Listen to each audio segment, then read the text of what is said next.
प्यारे बच्चों, पिछले जो मैंने वीडियो बनाया था उस वीडियो में मैंने आपको कक्षा 11 के अर्धवार्षिक परीक्षा का जो पेपर है उसकी बनावट, स्वरूप अर्थात पैटर्न किस प्रकार का होगा यह मैंने आपको बताया है। तो आप लोगों ने देखा होगा, अगर नहीं देखा है तो आप लोग देख लीजिए। और आज मैं आपको जो आपका गद्य खंड है उसके अर्धवार्षिक परीक्षाओं में जो महत्वपूर्ण प्रश्न हैं, जो पिछले कई 7-8 सालों से बार बार दोहराए जा रहे हैं, तो उन प्रश्नों को मैं आप लोगों को बता रही हूँ। तो आप लोग उन सबको अपनी कॉपी में लिख लीजिए। तो जो आपका गद्य खंड है उसमें आपके 10 पाठ हैं। तो 10 पाठ हैं तो आपके 6 पाठ तक आपका अर्धवार्षिक परीक्षाओं में आएगा, क्योंकि 60% सिलेबस आता है आपका अर्धवार्षिक परीक्षा में। तो उन सब तो मैं 6 पार्ट तक आपको गद्य खंड के महत्वपूर्ण प्रश्न बताऊंगी, और आने वाले वीडियो में आपको मैं पद्य खंड का और आपकी जो वितान है उसके महत्वपूर्ण प्रश्न भी बताऊंगी। तो जो पहला पाठ आपका है नमक का दरोगा, वह लिखा है मुंशी प्रेमचंद जी ने। तो आप लोगों ने अगर पाठ को अच्छे से पढ़ा होगा तो आप लोग समझ गए होंगे कि इसमें जो नमक का दरोगा है उसके बारे में बताया गया है कि वो उसके चरित्र की विशेषताएं क्या है, वह किस प्रकार ईमानदारी से अपने कर्तव्यों का निर्वहन करता है और किस प्रकार उसे अपने पद से निकाल दिया जाता है। ऐसे बहुत सी बातें इस पाठ में हैं। आप उस पाठ को अच्छे से पढ़ेंगे। तो प्यारे बच्चों, मैं यह भी आप लोगों को बताना चाहती हूँ कि अभ्यास प्रश्न के अतिरिक्त भी आप लोगों के बहुत से ऐसे प्रश्न होते हैं जो आपके पाठ की विषय वस्तु पर आधारित होते हैं। तो अगर आप लोग पाठ को अच्छे से पढ़ेंगे तो अन्य अभ्यास के अलावा भी जो प्रश्न आप पाएंगे वह आप लिख पाएंगे अपनी परीक्षाओं में। तो इसका जो विषय वस्तु पाठ पर आधारित जो प्रश्न है उसमें आता है आपका कि नमक का दरोगा कहानी की विषय वस्तु पर प्रकाश डालिए। तो उसके बाद एक प्रश्न और महत्वपूर्ण आता है, नमक का दरोगा कहानी का उद्देश्य क्या है। यह भी बार बार आया है। एक प्रश्न है, नमक का दरोगा कहानी के माध्यम से कहानीकार क्या संदेश देना चाहता है। ठीक है, 3 प्रश्न तो ये आपके पाठ पर आधारित जो विषय वस्तु है उस पर आते हैं। और इसके अलावा अभ्यास प्रश्न जो आपके हैं उसमें आपका है, कहानी का कौन सा पात्र आपको सर्वाधिक प्रभावित करता है और क्यों। यह भी बहुत बार दोहराया गया है। तो आपको जो भी पात्र इस पाठ में सही लगता है, प्रभावित करता है, तो उसकी चरित्र की विशेषताएं आपको यहाँ पर लिखनी है। इसके अतिरिक्त एक प्रश्न इसमें आया है कि मासिक वेतन को पूर्णमासी का चांद क्यों कहा गया है। यह बहुत ज़्यादा महत्वपूर्ण प्रश्न है। ये बहुत बार आया हुआ है कि मासिक वेतन को पूर्णमासी का चांद क्यों कहा गया है। ठीक है, फिर इसका एक प्रश्न और है, नमक का दरोगा कहानी में पंडित अलोपीदीन के व्यक्तित्व के कौन से 2 पहलू अर्थात पक्ष उभर कर आते हैं। तो उनके चरित्र बताया, उनका व्यक्तित्व बताया है कि कौन से ऐसे 2 पहलू हैं जो आप लोगों को इस पाठ में देखने को मिले। कौन से ऐसे 2 उनके चरित्र की व्यक्तित्व कैसा है, उनका कैसा व्यक्तित्व रहा उनका। अलोपीदीन के बारे में जानते होंगे। वह एक जमींदार थे जो गैरकानूनी तरीके से नमक का व्यापार करते थे। और जब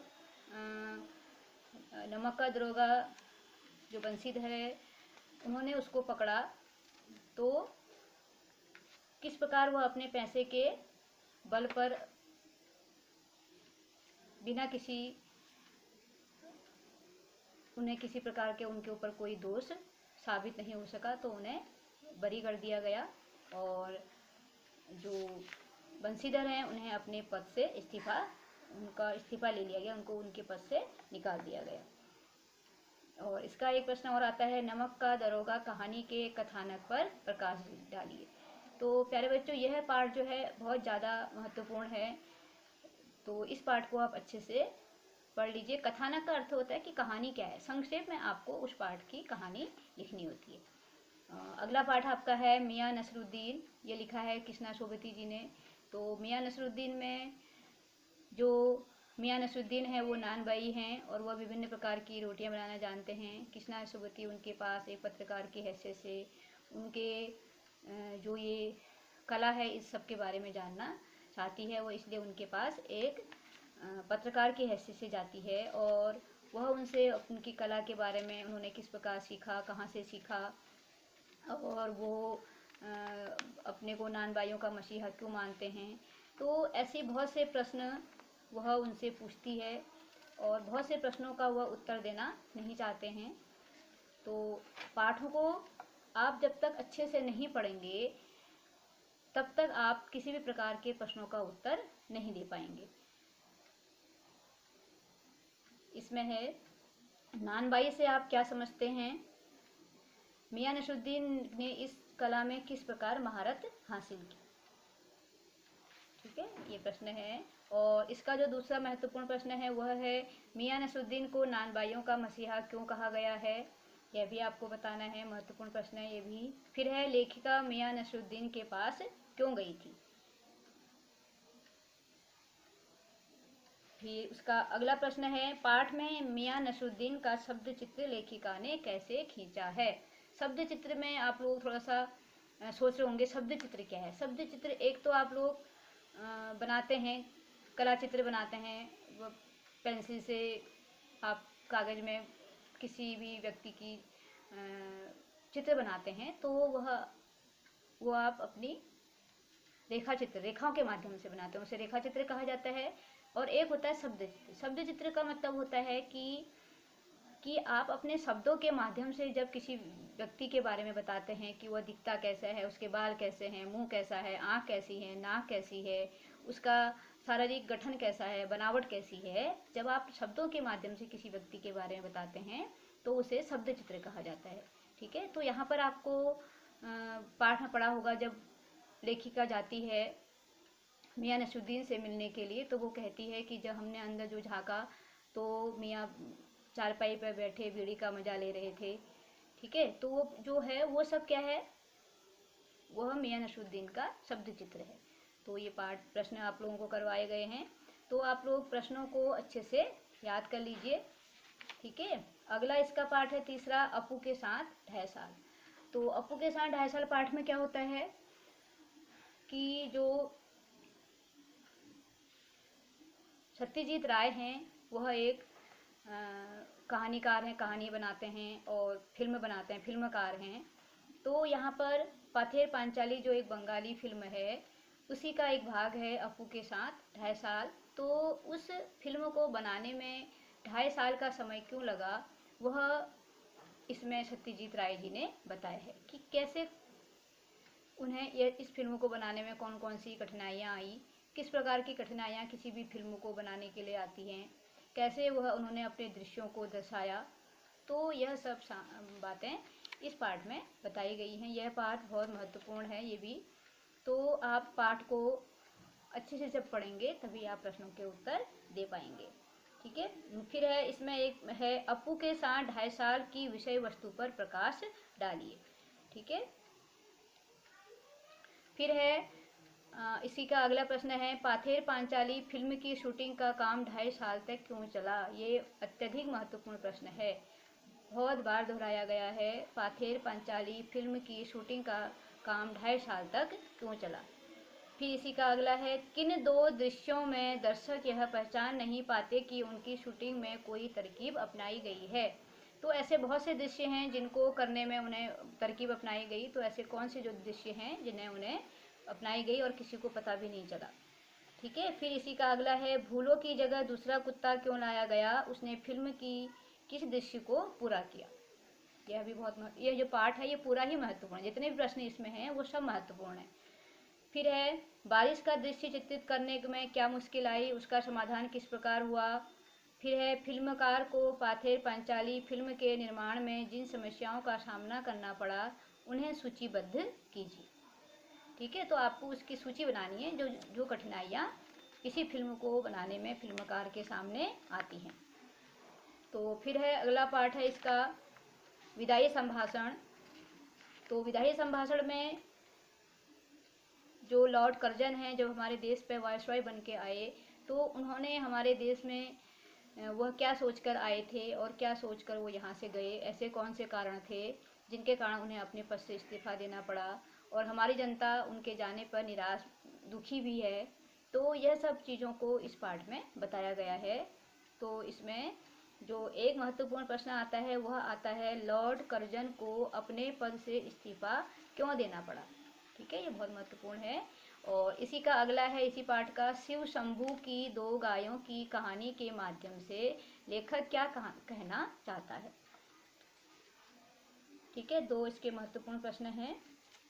और इसके अलावा आपके जो पाठ हैं उन पाठों से आपके गद्यांश भी आते हैं। गद्यांश के साथ आपको ये भी पूछा जाता है कि पाठ का नाम क्या है, पाठ का लेखक कौन है।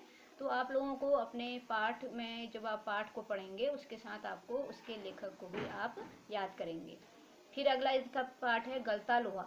गलता लोहा लिखा है शेखर जोशी ने और यह दो मित्रों की कहानी है, धनराम और मोहन की। और धनराम और मोहन के जीवन में कैसा उनका जीवन है और कैसे किस प्रकार उनका बचपन व्यतीत हुआ और कैसे धनराम एक लोहार जाति का है फिर भी मोहन उसके साथ मित्रता रखता है और जो लोहे का काम करते हैं आफर में से उस जगह को कहा जाता है आफर, जहाँ पर लोहे के औजार बनाए जाते हैं। तो आफर में जाना और एक नीच जाति के लोगों के साथ बैठना उच्च जाति के लोगों के लिए शोभा नहीं देता था। तो लोग उनके साथ बैठना तो दूर उनके से बातें करना भी पसंद नहीं करते थे। लेकिन जो मोहन था वह अपने उस मित्र के साथ उसके आफर में बैठता है और उसकी लोहे की छड़ी को बड़ी शालीनता से घुमाकर गोल आकार दे देता है। तो इस कहानी में यही बताया गया है कि जो मोहन है वो जाति पाति ऊंच नीच को नहीं मानता है। तो यह पाठ भी बहुत महत्वपूर्ण है। इसमें मोहन की परिस्थितियों को बताया गया है, किस प्रकार एक छोटा सा बच्चा जो गांव में बहुत होनहार था, होशियार था, सब उसे कहते थे कि यह अवश्य एक दिन बहुत बड़ा आदमी बनेगा। लेकिन जब वो शहर में जाता है, शहर के माहौल में वहाँ के जो उसको अपने साथ ले जाता है रमेश, वह किस प्रकार उसके साथ व्यवहार करता है, जिसके कारण वह अपने उद्देश्य को प्राप्त नहीं कर पाता जो उसके पिता चाहते थे कि उसका बेटा एक बहुत बड़ा आदमी बने। तो वह नहीं बन पाता क्योंकि परिस्थितियाँ उसके अनुकूल नहीं रहती हैं। तो यही इस पाठ में बताया गया है। तो इसके भी बहुत से प्रश्न हैं जो महत्वपूर्ण हैं, जैसे कहानी के उस प्रसंग का उल्लेख करें जिसमें किताबों की दिशा और घन चलाने की विद्या का जिक्र किया आया है। तो घन चलाने का किस समय आया है, जिस समय जो अध्यापक हैं वो धनराम से पूछते हैं, 13 का पहाड़ा पूछते हैं, तो 13 के 2-3 पायदान तक पहुंचकर धनराम रुक जाता है। तो तब जो अध्यापक हैं उससे कहते हैं कि तेरे दिमाग में तो लोहा भरा है, विद्या का ताप इसमें कहाँ लगेगा। तो यह जब बातें होती हैं उसे कहा जाता है। फिर है धनराम मोहन को अपना प्रतिद्वंदी क्यों नहीं समझता था। क्यों नहीं समझता था? क्योंकि धनराम के मन में बचपन से यह बात बैठा दी गई थी कि वह नीच जाति का है और मोहन उच्च जाति का है। तो कक्षा में साथ पढ़ने के बावजूद भी कभी भी उसके मन में यह भाव नहीं आया और वह उसको अपना प्रतिद्वंदी नहीं समझता था। फिर है धनराम को मोहन के किस व्यवहार से आश्चर्य होता है, क्यों? कब आश्चर्य होता है? जब मोहन धनराम के आफर में बैठता है और पहले तो उसकी जो वो कार्य करता है उसको बड़ी बहुत ध्यान से देखता है, फिर खुद ही उसके हाथ से लोहे की छड़ को लेकर बड़ी सादगी से बड़ी शालीनता से वह उसको एक गोलाई का रूप दे देता है और कि जाति पात को भुलाकर वह निम्न जाति का कार्य वह करता है। तो इसलिए उसके व्यवहार को देखकर धनराम को आश्चर्य नहीं होता है। इसी का एक प्रश्न और है, मास्टर त्रिलोक सिंह के किस कथन को लेखक ने जबान के चाबुक कहा है। मास्टर त्रिलोक सिंह के किस कथन को लेखक ने जबान का चाबुक कहा है। ठीक है बच्चों, ये सब महत्वपूर्ण प्रश्न हैं आपके। फिर इसी का आपका छठा जो पाठ है आपका स्पीति में बारिश, यह लिखा है कृष्णनाथ ने। तो स्पीति एक स्थान है जो हिमाचल प्रदेश में है। तो उसी के बारे में बताया गया कि स्पीति की बनावट कैसी है, भौगोलिक बनावट कैसी है, वहाँ पर कौन कौन सी फसलें होती हैं, कैसे वहाँ के लोग अपना जीवन यापन करते हैं, आज़ादी से पूर्व वहाँ की स्थिति क्या थी, कौन उनके ऊपर वहाँ शासन करता था, अभी वहाँ की क्या स्थिति है, और वहाँ पर लोग कम संख्या में क्यों रहते हैं, ऐसे कौन से कारण हैं कि उन्हें वहाँ से जाना पड़ा, या जो लोग वहाँ पर रह रहे हैं वो क्यों रह रहे हैं, वह सब इस पार्ट में बताया गया है। और ये भी बताया गया है कि स्पीति में साल में जो 9 महीने होते हैं वो ठंड के होते हैं, और 3-4 महीने ही बसंत का मौसम रहता है। उसी समय लोग अपने खाने पीने की वस्तुओं को उगाते हैं, और फसलें भी वहाँ 3-4 होती हैं, और सिंचाई का कोई साधन नहीं है जब तक कि वर्षा नहीं होती, और बारिश बहुत कम होती है, और जब होती है तो वह एक सुखद संयोग कहा जाता है। तो इसके जो महत्वपूर्ण प्रश्न है वह है, इतिहास में स्पीति का वर्णन क्यों क्यों नहीं मिलता, कि ऐसे कौन से कारण हैं कि स्पीति का कोई इतिहास नहीं है।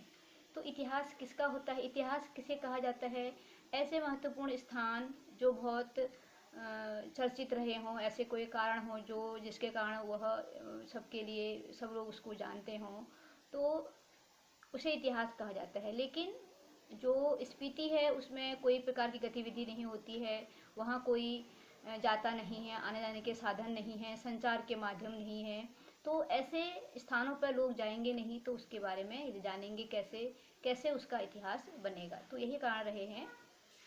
फिर है इसी का दूसरा प्रश्न है, स्पीति के लोग जीवन यापन में किन कठिनाइयों का सामना करते हैं। तो मैंने बताया था कि 9 महीने यहाँ पर क्या होती है, ठंड रहती है, 3-4 महीने यहाँ पर बसंत का मौसम रहता है। तो इसलिए बहुत से ऐसे कारण हैं जिससे यहाँ के लोगों के जीवन यापन में कठिनाइयाँ होती हैं। बिजली नहीं है, सड़क नहीं है, संचार के माध्यम नहीं है, कोई फल पैदा नहीं होता, सब्जियाँ बहुत कम होती हैं, और सर्दी इतनी रहती है कि लोगों का जीवन यापन करना मुश्किल होता है, लकड़ियाँ नहीं मिलती हैं जिससे कि वो अपने घरों को गर्म रख सकें। ठीक है, तो इसी का अगला प्रश्न है, लेखक मान्य श्रेणी का नाम बौद्धों के मान्य मंत्र के नाम पर करने के पक्ष में क्यों है। क्योंकि यह हिमाचल का क्षेत्र है, तो यहाँ पर बौद्ध धर्म का अधिक प्रचार प्रसार है। तो जो मान्य मंत्र हैं, बौद्ध लोगों का जो पवित्र मंत्र है उसका यहाँ पर बार बार उच्चारण होते रहता है।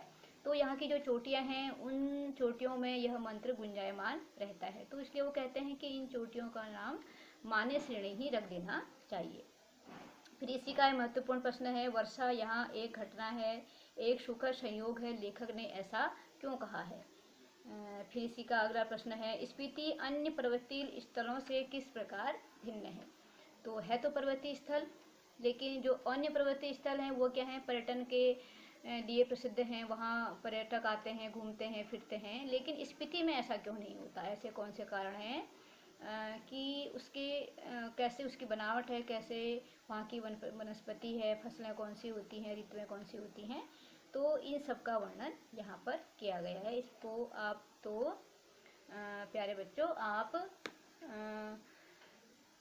इस वीडियो को अच्छे से देखें, और उन प्रश्नों को या तो आप लिख लें, लिखा होगा आप लोगों ने, नहीं तो अपनी जो आपकी बुक है उसमें से भी आप इन प्रश्नों को पढ़ सकते हैं।